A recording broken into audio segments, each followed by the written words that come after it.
You want to see what's inside this? Oh, and meant to remind you, Geek Nuggets, we should open the box and see what's inside.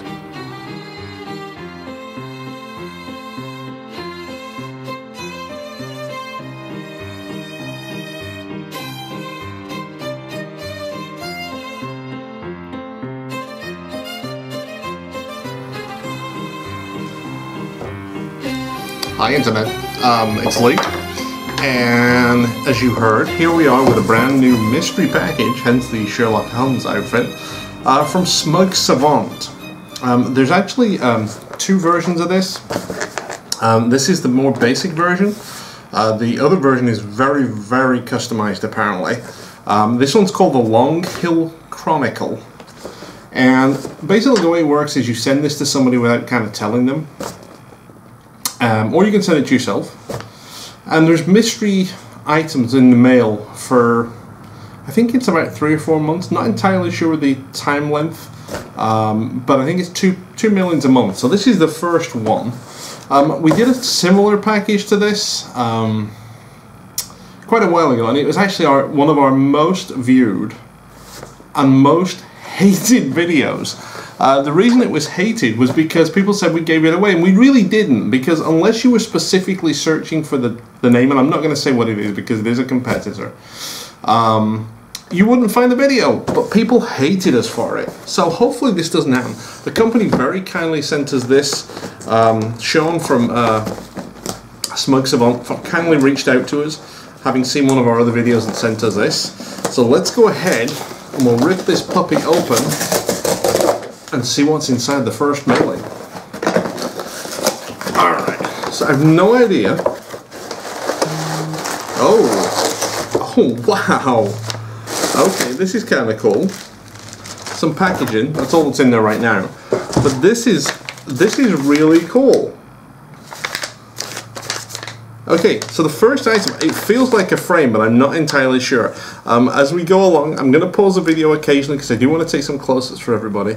And once obviously we open it, we're not going to be able to do that. Okay, so the first item, like we said, it's wrapped in brown paper with a piece of twine.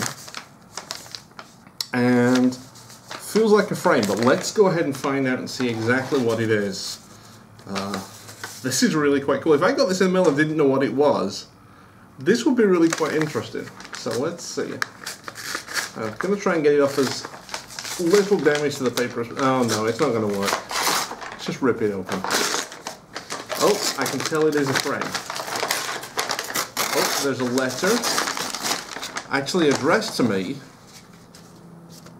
And it looks like something from Nikola Tesla. So again, we'll have a nice big close-up of this right next to me here. The frame is very worn, and again we'll do a close-up of the front and the back of this. So I'm kind of intrigued because it's a very damaged frame as well. Probably deliberately damaged in my opinion, but that's all adding to the charm. It's made to look old. I'm kind of intrigued as to whether I should take the back of this. I don't know if there's anything behind it, but I'm kind of intrigued, but we'll take a look at that in a second.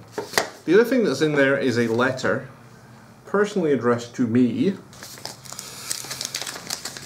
Okay, let's see what this says.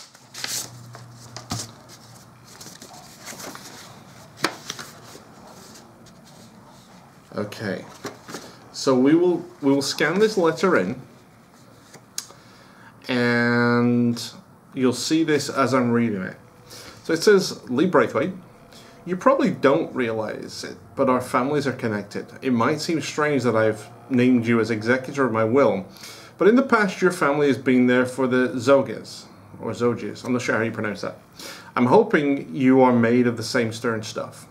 I do not think I am long for Adeline, or this world for that matter. Once I have passed, you will have temporary control over my business, Ravik and Zog Medical Supplies. We have a storied history in Adeline. R&Z is the biggest, smallest company you'll ever hear of. Ever heard of.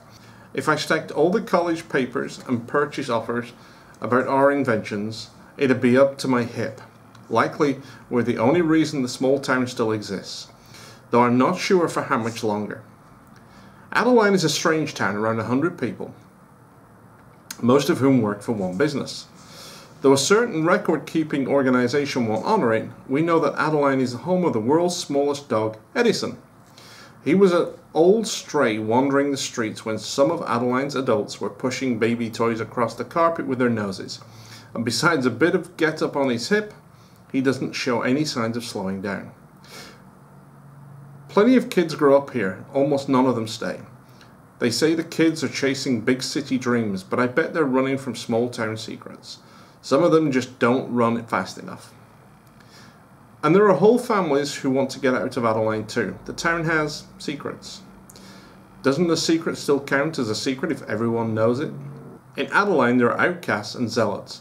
When these two argue, it's always outcasts that suffer. Perceived attitudes turn neighbouring families from friends to suspicious inquisitors. I have seen this sickness pass over Adeline like a plague. I have done my best to help, but it's hard for one to fight the will of many. Now there are 3 families that need to escape, and they'll need your help. RNZ's website has a map of Adeline from one of Church's get-togethers that you can use for reference. The door of one of the families we need to exodus has been marked on the map. They are ready to smash their idols and flee Mount Sinai. The next family earns their living in a shop, but live in the road of a blacksmith. They aren't originally from Adeline, and have had to forge an alternate identity to exist in the strange little town. The final family has been in Adeline for decades. Though they are an old family, they are ready to leave and learn new tricks. They have lain with the dogs of Adeline too long, and are ready to shake off the fleas before they are consumed. You'll find them at the tip of a dog's snout. When the opportunity arises, have these 3 families meet where I was last seen, and my family will be even farther in the debt of yours. Sincerely, Magdalena Zog, or Zorge. I'm not sure how you pronounce that. So anyway, that's the letter. That kind of sets the thing up. I'm not sure where the map of this place is, but we'll see. And if it's somewhere on the website, because some of this I think is relayed on the website at some point during the story, we'll do a little video of that.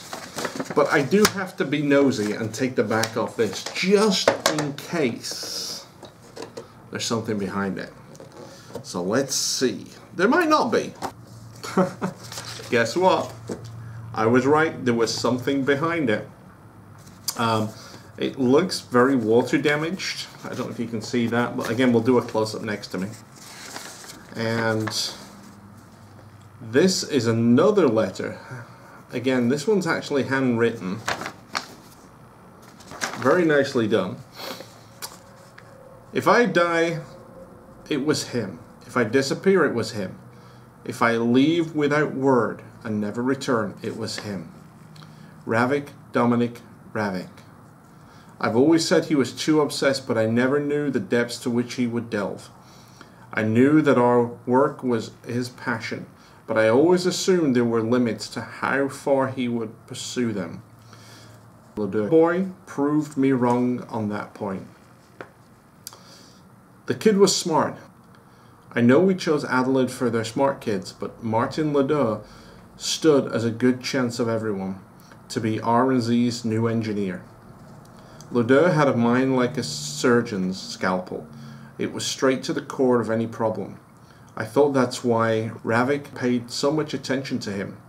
Why else would he bring him in as an assistant on so many projects? I know now. I should have figured it once I saw the scars on the Ledoux kid. Then one day, Martin didn't show up. I thought it strange, but said nothing. He didn't show up the day after either. On the 3rd day, I started asking questions. I caught Rook coming back from White Woods and asked him about Martin. The look he gave me, well, it's the reason I'm writing this letter. If I go missing, it was Ravik who did me in.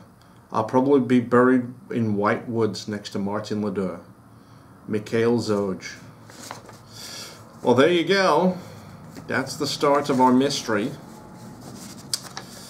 Kind of interesting and kind of spooky. So there'll be another one of these coming very shortly, and I love this kind of stuff. I'm going to tell you now, I really do. I love this kind of stuff. It's really interesting, and when you get stuff like this in the mail, oh my gosh, it just kind of builds a little bit of excitement for you. So I'm looking forward to the next mailing. I hope you are too. Again, thank you to Smug Savant for sending us this. I'm getting a little bit of hair on the back of my neck chills. I know it's all made up, but it's just really kind of cool. And I can't wait to see what comes in the next one. Please give us a thumbs up if you did make it this far. A little thumbs up down below. Also subscribe and hit the alarm button so you're notified when new videos come. Again, let us know if you're interested, or if you have comments, or if I misread anything, because I'm sure I did, because quite frankly I forgot my glasses today. They're at work. So if you see anything I missed or whatever, put that in the comment section below. Also, if you'd like to sign up for any of our social media, the links are all around the screen on the QR code that you just zap with your phone and it will take you right there. As always, we appreciate you guys watching. Solo video for this time because it's something a little different. Not one of our unboxing and one of our taste tests, so I hope you can deal with my big ugly mug for a little bit. But until next time, Internet, take care, and we'll see you soon, and adios, Geek Nuggets.